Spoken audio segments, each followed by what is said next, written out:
L'information principale de ce jour, c'est la marche blanche qui aura lieu dimanche en mémoire de Vincent Delory et Antoine de Léaucourt, les deux jeunes nordistes tués samedi dernier au Niger. Le départ du cortège aura lieu dans le quartier des Myosotis, rue Vambréchy à Lincel, à partir de 13h30. Mercredi, le corps des deux jeunes devrait arriver sur le sol français à Roissy. Des funérailles communes auraient été demandées par les familles. Et puis nous vous le disions hier, 2 cahiers de condoléances sont à disposition dans le hall de la mairie. Toute cette semaine d'ailleurs, l'hôtel de ville de Lincel est ouvert de 8h à 12h et de 14h à 18h pour permettre au plus grand nombre d'accéder à ces cahiers. Vous le voyez, de nombreux messages d'encouragement y sont adressés à l'attention de la famille et des proches. Écoutez ces témoignages recueillis ce matin en mairie de Lincel. Ils sont au micro de Frédéric Regnault. Présenter sincèrement mes condoléances, beaucoup de courage à la famille et que toute la ville de Tourcoing, je pense, tout le monde, tous les gens du Nord, on est tous avec cette famille et qu'on leur souhaite beaucoup de courage et toutes nos pensées sont avec eux. Tous les gens de Lincel sont solidaires à eux, malgré la tristesse d'avoir perdu 2 enfants. Et ça me choque beaucoup. Je pense à sa famille, je pense à eux surtout.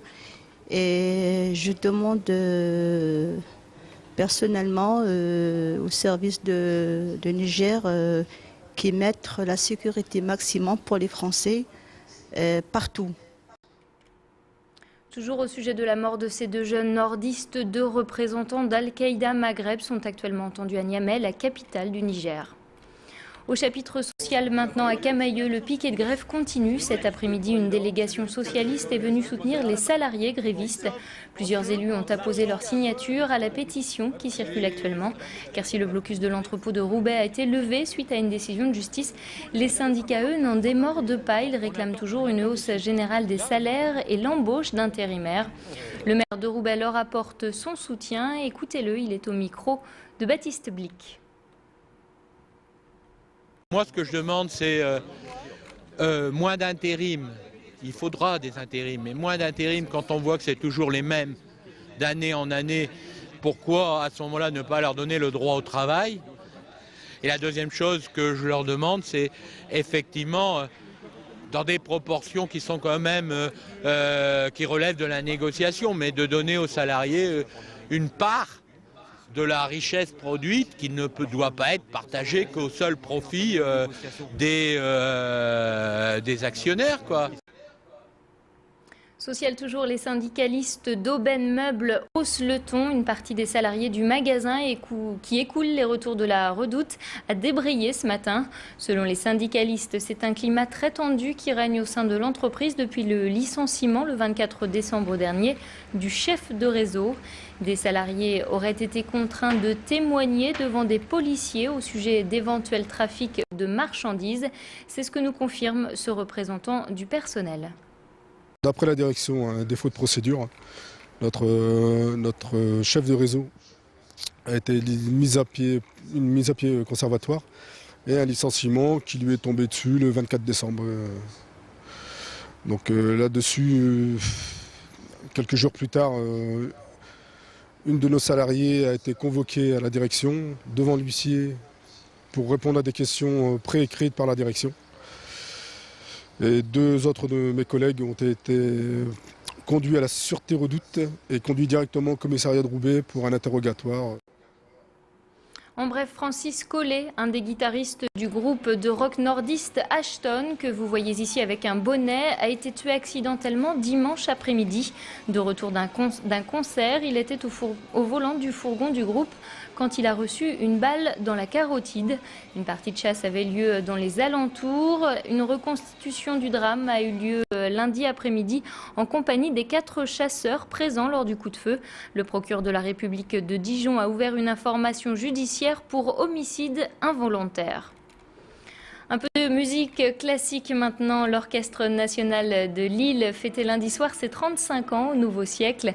Pour l'occasion, Mozart et Strauss ont été mis à l'honneur. Jean-Claude Casatsu a une nouvelle fois enchanté les férus de musique classique. Et si vous n'avez pas pu assister à cette représentation, dépêchez-vous. Il vous reste 10 minutes avant le nouveau concert qui est donné ce mardi soir à 20h. Au terme du spectacle de lundi, notre caméra est allée à la rencontre des spectateurs. Pourquoi le public présent aime-t-il autant l'ONL? Élément de réponse au micro d'Élodie Bernachon. Le charisme de Casatsus fait beaucoup, et puis bon, c'est très varié. L'ambiance, il y a toujours plein de monde, et puis c'est de qualité. Je suis quelqu'un de très nerveux, de très stressé, et ça me détend. D'abord, il faut surtout parler du chef, qui a une grande personnalité, à mon avis, une grande sensibilité aussi dans ses choix. On est d'une autre tranche d'âge, hein, bien sûr, de la moyenne qu'on voit dans l'auditorium, et il faut peut-être que les autres aussi le découvrent, et je pense que ça durerait encore plus en année. Voilà. Et puis l'info sportive de ce jour, c'est la rencontre entre l'ES Ouascal et le LOSC qui se jouera en 16e de finale de la Coupe de France. Le match aura lieu le dimanche 23 janvier au stadium Lille Métropole. Un derby qui s'annonce d'ores et déjà très suivi. Et pour des raisons de logistique et de sécurité, le LOSC a accepté d'être l'organisateur de cette rencontre. Le petit poussé n'a pourtant pas dit son dernier mot. Il rêve bien évidemment de faire mordre la poussière au dog. Je vous propose d'écouter tout de suite le commentaire de Gérard Vignoble.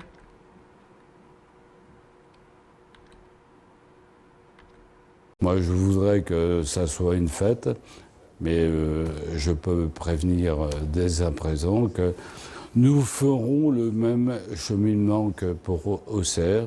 On va se battre et on espère gagner. Voilà, c'est ainsi que nous refermons ce flash. À suivre les prévisions météo pour les jours à venir et l'infotrafic. Très bonne soirée à vous sur Grand Lille TV.